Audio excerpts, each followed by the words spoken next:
Ma perché gli enti pubblici non risparmiano questi soldi di cui ormai si sa benissimo, no? Quant'è il volume di denaro che potrebbe essere risparmiato, perché gli studi ci sono, le statistiche sono state fatte, eccetera. Dico, perché non è stato realizzato il servizio?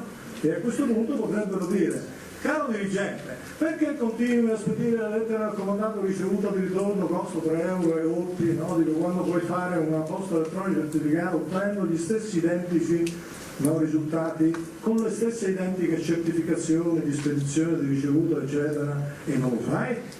In un piccolo comune della Pedemontana si spediva, no? Dico, in totale alle altre amministrazioni 7.780 euro di spedizione di raccomandate annuali, e quelli io li potevo risparmiare, no? Potevo investire quei stessi denari nella formazione del personale. Quando noi abbiamo detto: ma come spedite le raccomandate? Perché spedite le raccomandate che avete la posta elettronica certificata? E la gente: ah, sì, ce l'ho, ma non ce l'ho io, ce l'ha solo il dirigente.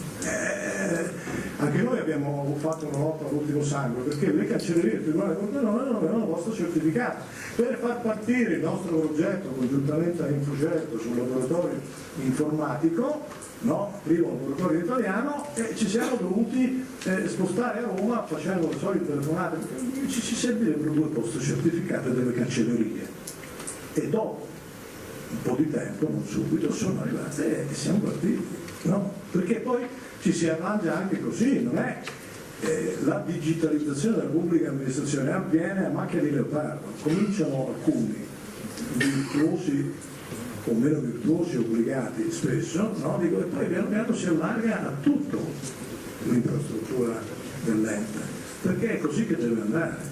No? I risparmi sono quelli che vi ho detto, non è che lo dico io, ci sono delle fior di ricerche, io ve ne ho citate solo alcune, ma se voi andate su internet ne trovate a ioso, no? Quindi perché non parlo? Non parlo significa buttare i soldi del cittadino, e la Corte dei Conti sta lì apposta per verificare che questo non succede. Altre domande? Curiosità, la posta certificata che doveva regalare l'unità tramite quelle poste. È bellissimo, la check pack, sa, non l'ho presa nessuno.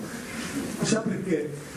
Perché noi facciamo dei corsi per i cittadini e i cittadini dicono: vuoi tu la check pack? No, mi notificano una multa a casa.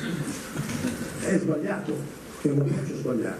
Tant'è che col Comune di Pordenone adesso stiamo facendo un lavoro di questo genere, insieme alla biblioteca multimediale, nella sede della biblioteca multimediale, facciamo dei corsi dove interviene un dirigente della posta che porta la modulistica della check pack. Come si prende la check pack? Ecco qui, noi siamo i titolari, noi prendiamo gratuitamente, l'unica cosa che devi accettare è squisitamente quella articolo 4,2, se non vado errato, del DPCM, quello che istituisce questa idea, che poi è un'idea che abbiamo dato noi a Brunetta. Posso essere un po' presuntuoso, noi abbiamo parlato del domicilio virtuale in questo libro, dove preconizzavamo il fatto che il cittadino, prima di essere cittadino digitale, deve avere gli strumenti per essere, no? Invece c'è tante tesserine in plastica con dentro un microchip, una banda magnetica, che non sa dove mettere. Adesso pensate alla carta dei servizi, no? Dico, la carta dei servizi va attivata, se non l'attivo mi serve soltanto perché mi prendono col codice barra il codice fiscale in farmacia e basta, no? E io spendo 100 euro per dare una roba che serve solo per fare zic e prendere il codice fiscale? No, è sbagliato, no? Quante pezzettini di carta avete plasticata dentro il portafoglio? Fate la conta e cominciano ad essere 10-15, no? Qui avevamo detto cittadino digitale, gli do un domicilio virtuale. E qual è il domicilio virtuale? Dove vi spedisco la roba, no? Dove te la spedisco? Allora Brunetta ha avuto le grandi idee.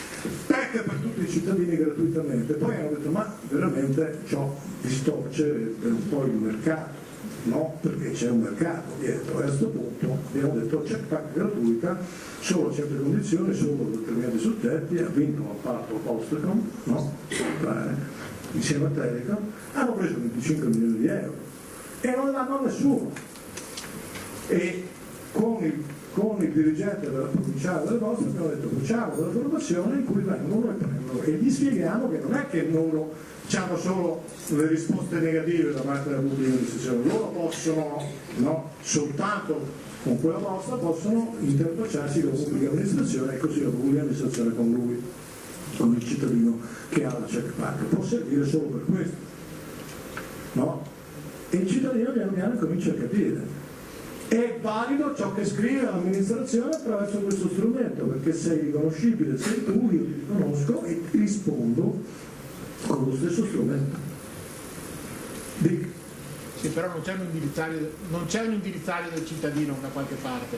Come? Non c'è un indirizzario del Ma certo, ci dovrebbe essere l'indirizzario del cittadino dove che io prendo la check pack, ma dico, lo trova, no? Dico, nel sito delle poste, io credo, non sono andato a vederlo. Non c'è però assolutamente, non c'è un servizio, nonostante lo preveda i codici. Ci sono degli strumenti riservati, per esempio le pubbliche amministrazioni prendono le poste certificate, che poi meno male uno lo dà in giro e comincia a ricevere spam anche sulla posta certificata, e le pubbliche amministrazioni possono andare a vedere, no? Dico, e hanno come si dice, un utilizzo riservato di certe banche dati dove ci sono le poste, però è una battaglia presa in partenza, perché come il cittadino che ha la posta certificata la dà in giro nel biglietto da visita, a questo punto pubblica sangue, tant'è che io stesso comincio a ricevere dello spam, della pubblicità nella posta certificata, e allora scrivo: ai sensi e per gli effetti dell'articolo 130 del codice privacy, così come sanzionato l'articolo 167, vi prego di non mandarmi più,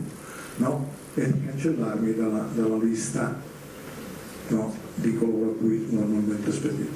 Mi fermo qui. Grazie, è sicuramente un intervento che sottointende che è necessario questo cambio culturale e anche un invito ad agire.